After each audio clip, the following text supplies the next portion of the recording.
Take some final calls here. Just a heads up, because every time I go out of town, people flip out wondering where I am. I've got to go do one more shoot with Jesse Ventura tomorrow in Los Angeles, but I'll be back tomorrow night. So tomorrow we got a great rebroadcast lined up for you. Then I'll be here live Thursday, Friday, and Sunday show. We got a very important guest coming up this week on a host of issues. Let's go to William in New Jersey. William, you're on the air. Hello, Alex. How are you today, except for that headache? Pretty good. I just wanted to comment on something that one of your callers had mentioned earlier.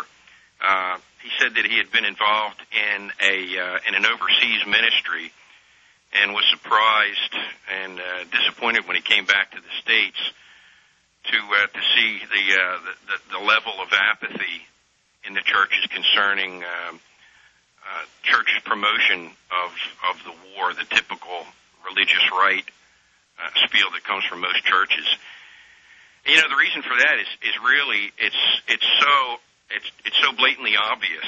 And you know, Christians go to church every Sunday and they sit in the pews and they look dead on at this thing and they don't even know what they're looking at. It's kind of like, you know, not being able to see the forest for the trees. But the reason why the church is in the pitiful state of affairs in America that it is because the church is really not a church.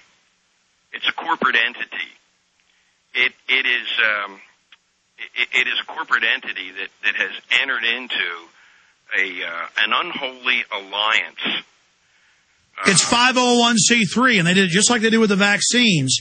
In the 50s, they said, oh, just sign this form. It's your tax waiver, not knowing it was waiving all their First Amendment rights that Congress shall make no law respecting an establishment of religion or prohibiting the free exercise thereof. And by signing that tax exemption form, they became a charity under federal control, not a church under the First Amendment.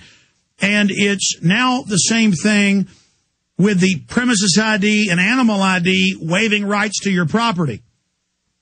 Saddest thing about it is the fact that the people have bought this thing hook, line, and sinker, and instead of being vigilant and instead of believing the scriptures, they have instead bought hook, and line, and sinker what the leaders have told them. I hear you. I got to jump. It's great points, William. Steve in Texas, go ahead.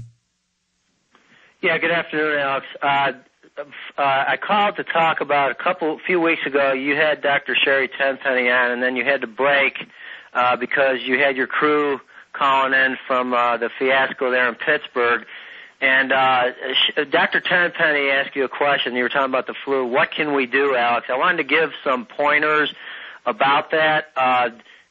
First of all, okay, and the doctor you had on earlier, he alluded to this. Opt out of the whole medical system because they're all brainwashed for the most part. And, you know, these doctors, they're the main pill pushers for Big Pharma, so that says enough about that. But I was going to say it's a matter of keeping up your resistance by keeping up your immune system, and that involves, you know, proper eating with your diet, nutrition, organic foods, and sunlight, vitamin D, colloidal silver. We covered it repeatedly today, but I appreciate your call. Joe in North Carolina, take us out. Go ahead. Good afternoon, Alex. Welcome. Need to know what kind of sidearm you're packing so I can send you the silver bullets. A couple of things real quick. I heard a woman earlier talking about Fayetteville and Fort Bragg. They do it's actually once a year, and they've been doing it for quite a few years, called Robin Sage. Yeah. Look, we're out of time. You'll have to call me back Thursday. God bless you all. Pray for me. I'll pray for you. Great job, crew. Rebroadcast starts now. You are listening to GCN. Visit GCNlive.com today.